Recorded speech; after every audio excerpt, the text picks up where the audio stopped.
Olá, pessoal, tudo bem com vocês? Dando continuidade aqui à nossa videoaula sobre o Renascimento, a gente viu no outro vídeo o contexto histórico e as principais características do Renascimento. E agora a gente vai ver as principais características da pintura durante o período do Renascimento.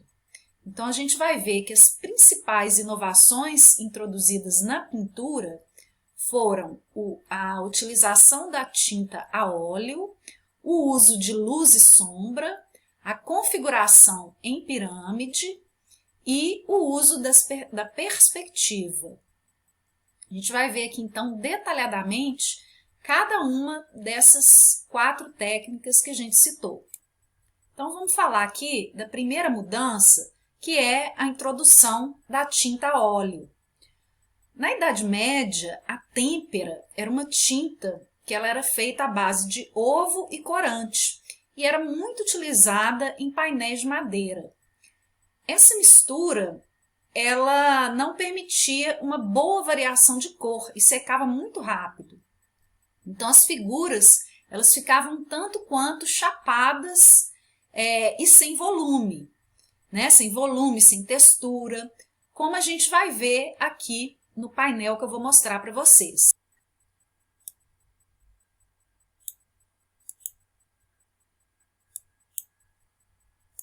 Então aqui vocês estão vendo uma imagem de uma pintura tipicamente medieval, a Virgem Maria com o Menino Jesus. É uma pintura feita no século XII e que está localizada na cidade de Siena, na Itália. E agora vocês estão vendo aqui a imagem de um afresco, que eram pinturas feitas nas paredes. Esse tipo de pintura, ele continuou existindo durante o Renascimento, né? Esse painel medieval aí, a gente está vendo que as cores, elas estão bem intensas e vivas, o que é uma vantagem, né? A desvantagem dessa técnica é que a secagem ela era muito rápida e não permitia ao pintor fazer mudanças na pintura. Então, vamos fazer uma ampliação aqui na pintura, no afresco, para que vocês possam observar com detalhes esse tipo de pintura tipicamente medieval. E agora vocês estão vendo aqui uma imagem da Mona Lisa, que é uma pintura, acho que é uma das mais conhecidas no mundo inteiro, pintada pelo célebre Leonardo da Vinci. Atualmente ela está localizada no Museu do Louvre, na França, e foi feita utilizando a tinta a óleo.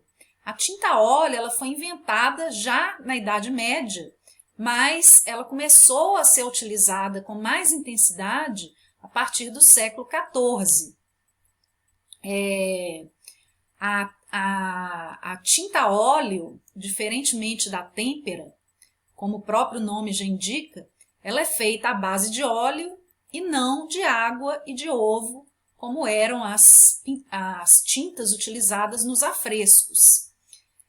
Então, a vantagem é que a secagem ela é mais lenta e isso dava ao pintor muito mais tempo para ele poder trabalhar e retocar as suas obras. Então, muitos pintores pintavam suas telas em camadas, em várias etapas, e cada etapa, às vezes, levava vários meses até terminar de secar. Agora a gente vai falar da utilização da luz e da sombra nas pinturas. Vão surgir aí, durante o Renascimento, 2 técnicas diferentes de brincar com a luz e a sombra na pintura, que são o chiaro-escuro e a técnica do esfumato. O chiaro-escuro seria o contraste entre o claro e o escuro, sem a utilização das linhas de contorno na pintura, né? Ele serve para deixar a pintura mais suave e mais delicada. Mas nem todos os artistas utilizavam essa técnica. Muitos artistas achavam que a pintura deveria ser plena e difusa, ou seja, não deveria incidir em apenas um único ponto das formas, mas sobre quase toda a superfície. Já a técnica do esfumato seria a fusão gradual entre o tom mais escuro até o tom mais claro. Costuma-se dizer que as partes claras emergem das partes mais escuras. Muita gente acredita que essa técnica ela foi inventada por Leonardo da Vinci, embora muitos artistas já tinham se utilizado dessa técnica antes dele. Então, só para exemplificar aqui essa questão do chiaro-escuro e da técnica do esfumato, né? Vocês estão vendo aqui na tela a pintura da Madonna da Catacumba de San Gaudioso, que está localizada embaixo da Basílica de Santa Maria della Santia, em Nápoles, na Itália. É um afresco do século XII, né? Então aqui ela mostra perfeitamente como que eram feitos os contornos nas pinturas durante o período medieval, né? Não era nada realista, né? Muito pelo contrário. Então a técnica do chiaro-escuro e do esfumato, ela vai ser introduzida e a partir de então esse tipo de contorno, né, do rosto, do nariz, né, cujo traçado é bem perceptível aqui para a gente, ele vai desaparecer e vai tornar então a pintura muito mais realista do que essa pintura medieval. Então agora, só para poder comparar, né, você está vendo aqui na tela uma pintura já do século XVI, feita pelo Rafael Sanzio. É uma pintura a óleo sobre madeira que está localizado no Museu de Arte de Pasadena, nos Estados Unidos. Então, só para vocês verem aqui como que foi, né, como que a diferença em termos de realismo quando os pintores renascentistas começaram a utilizar essa técnica do chiaro-escuro. Né? Você olha para a imagem, é quase como se fosse, né? Aproxima-se muito mais de um retrato do que aquela pintura do período medieval. É uma pintura também, né, que tem muito mais proporção, muito mais volume, textura e noção de profundidade. Né? Você olha aqui, você vê que tem as duas figuras aqui que estão no primeiro plano e atrás, né, percebe-se que o que está pintado aqui é algo que está distante das duas figuras principais. Já é uma introdução à noção de perspectiva. Então, olha aí, novamente na tela, duas imagens para você comparar, né, de como que era a pintura do período medieval e a pintura renascentista, né? São dois estilos aí completamente distintos, sendo que esse segundo muito mais realista do que o primeiro. E agora vamos falar sobre a configuração em pirâmide que vai surgir durante o Renascimento.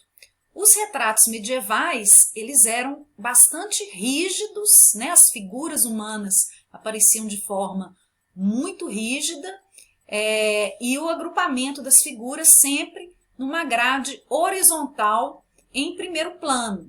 E isso vai dar lugar, então, durante a Renascença, a uma configuração mais piramidal ou tridimensional. Então, novamente aqui na tela, né, para comparar as duas pinturas, acima aqui a pintura medieval e embaixo a pintura renascentista. Deixa eu abrir aqui para mostrar melhor para vocês. Né? Então, observa como, né, que eles estão dispostos, né, sempre um ao lado dos outros, né, e a postura, né, o rosto, né, de todos eles sempre muito rígidos, né, muito sérios. Vamos voltar aqui então.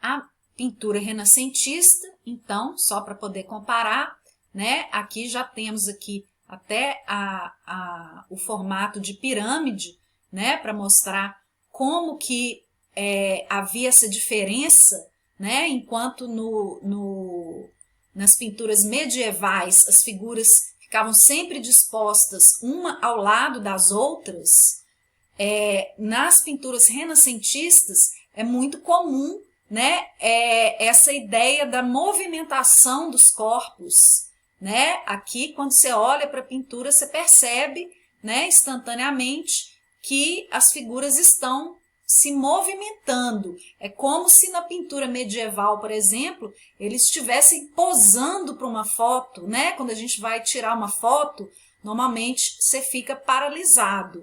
E o autor, os pintores renascentistas, eles retratavam as suas figuras como se elas tivessem sido pegas de surpresa.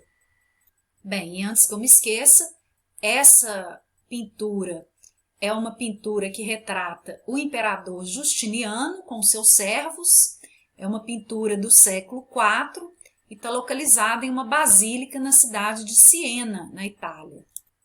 Já essa daqui é uma tela do Leonardo da Vinci, ela foi feita no século XVI e está mostrando a Virgem com o menino e Santa Ana, e essa pintura está localizada no Museu do Louvre, em Paris, na França.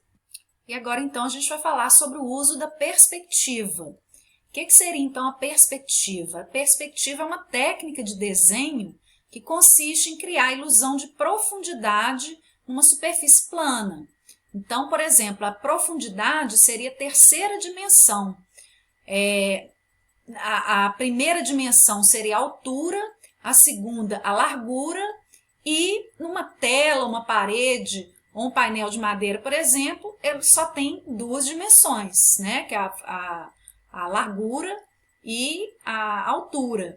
Então, a perspectiva seria essa terceira dimensão criada através da técnica do artista. Então, aqui a gente tem um exemplo, né, de um desenho de uma cadeira que a gente olha para o desenho e a gente tem essa ideia, né, de profundidade retratada pela cadeira. É um exemplo aí de técnica de perspectiva utilizada no desenho. E aqui, mais uma vez, a título de comparação, eu estou mostrando um afresco medieval para exemplificar como que a perspectiva ela não era utilizada nesse período. Então, por exemplo, os anjos, né, eles estão praticamente empilhados uns em cima dos outros, porque o artista ainda não conhecia essa técnica. E estão todos também do mesmo tamanho, né? Quando o artista ele utiliza, por exemplo, tamanhos diferentes, né, entre as figuras que estão representadas num plano, ele consegue passar para o espectador a noção de distância, né? Então, nada disso existia durante o período medieval.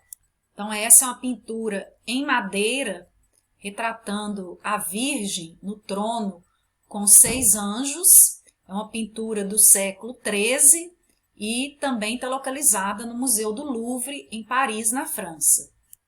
Então, só para exemplificar novamente aqui essa questão da perspectiva, aqui você está vendo uma imagem de uma pintura do pintor Giotto, que foi um dos primeiros a utilizar, a tentar utilizar essa técnica da perspectiva, quando ele representa aqui os anjos em tamanhos diferenciados, né, em tamanhos menores uns dos outros. Essa pintura ela foi feita pelo Giotto no século XIV e está localizada na cidade de Palermo, na Itália. Bem, nosso tempo aqui está se esgotando e a gente vai analisar no próximo vídeo essa e outras pinturas que vão utilizar a técnica da perspectiva. Então, não perca!